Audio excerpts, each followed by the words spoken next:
Wow. When I started this channel, doing like current events, news, shit like that. And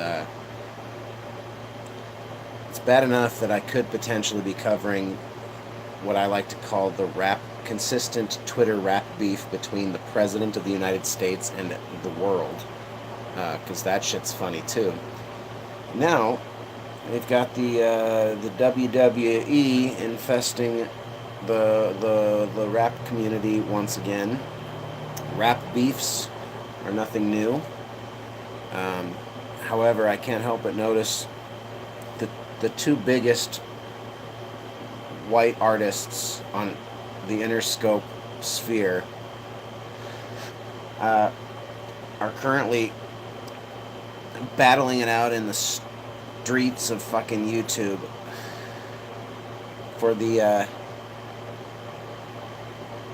title of best white rapper, I guess, but essentially it all just goes to boost record sales and generate relevance for Eminem and Machine Gun Kelly and G-Eazy. I'm not sure how he fits in there. I think he might just genuinely not like MGK, I guess. I don't know what the story there is. Again, I don't follow rap beefs, but Smoke to Think On's about, weed news, and I like to cover hip-hop and comic books as well.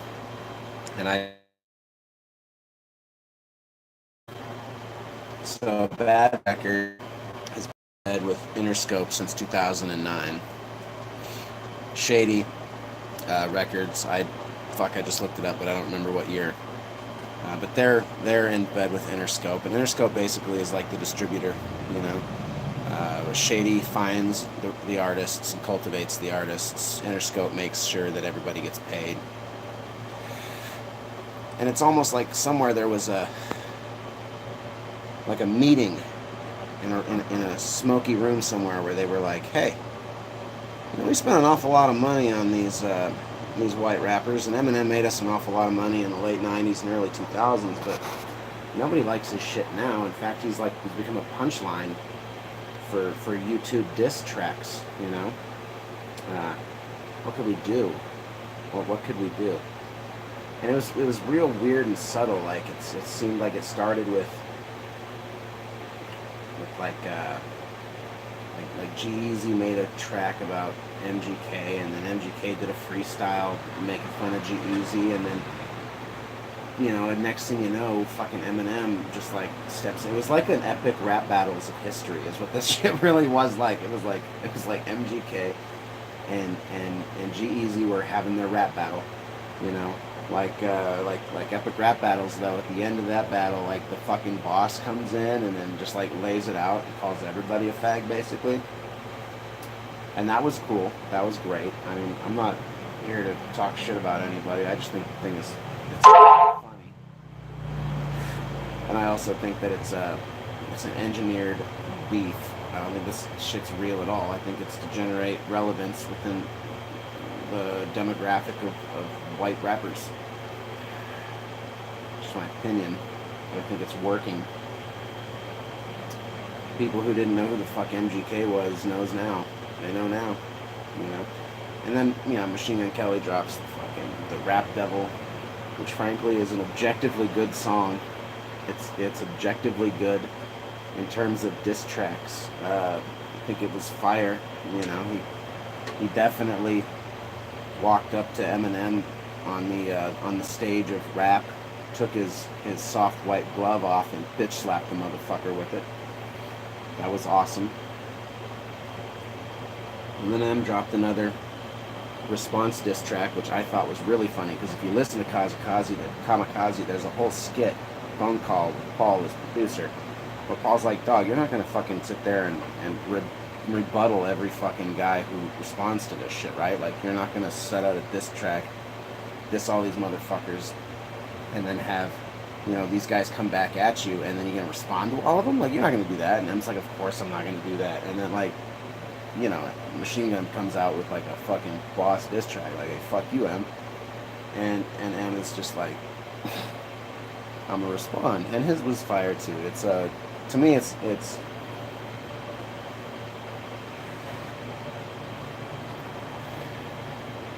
it's like watching the student spar with his master, you know, with the sensei, and like the first 1,000 battles, you know, the sensei might win, probably gonna win, but I mean, like, fuck.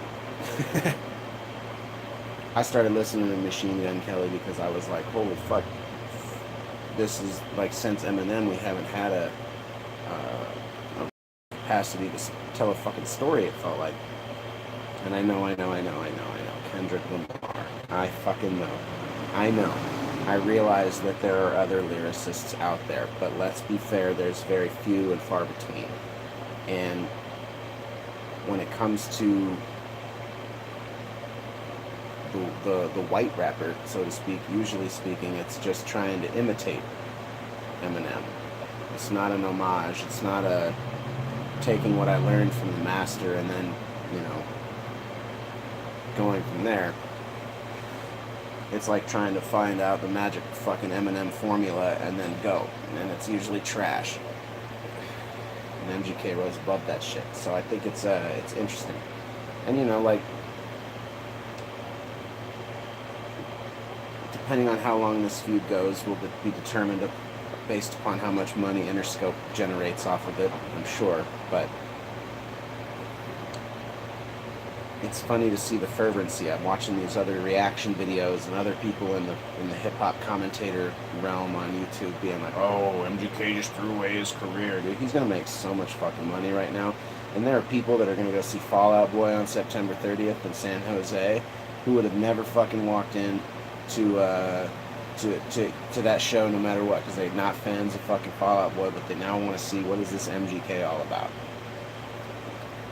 That's fucking how this shit works. This is brilliant marketing. I'm not upset with it. I mean, go get them, fucking Interscope. Make your loot.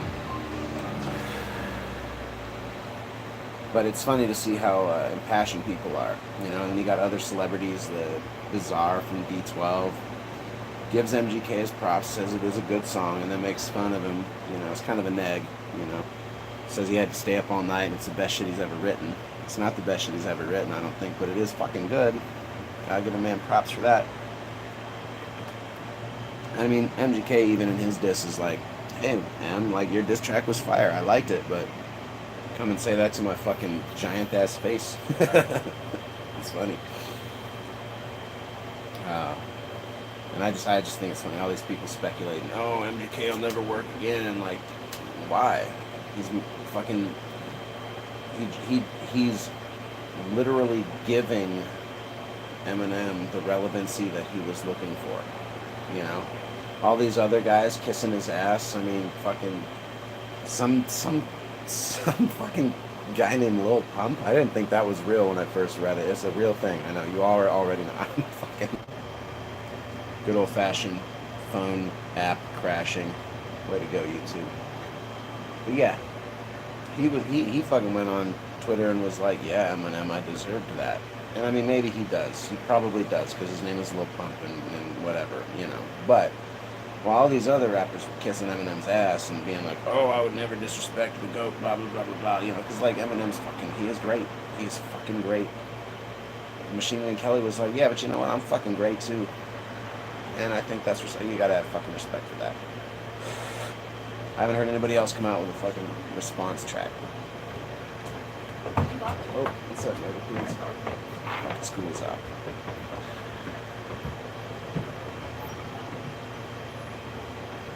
Neighbor kids. Anyway, that's my thoughts on this Machine Gun Kelly Eminem fucking controversy. I think it is funny. I think they're both going to crush it in record sales. I think Kamikaze is going to be fucking top of the charts for a while. I agree with Charlemagne the God. Eminem had to give us a bunch of shit so people could talk shit so that he could be inspired to write something great again. Because let's be fair, guys like Eminem and Machine Gun Kelly write their best stuff when they're trying to prove somebody wrong, whether it's the critics, the man, mom, dad, whatever. You know, so... Holy shit. Does that mean that Eminem's Kamikaze is the first time I can personally say I've seen social media generate more positive art? Not even positive, but quality? Maybe. Anyway, that's the show. Y'all have a nice fucking day. Oh, wait. Stop the stream. I fucking hate this shit. I miss my studio.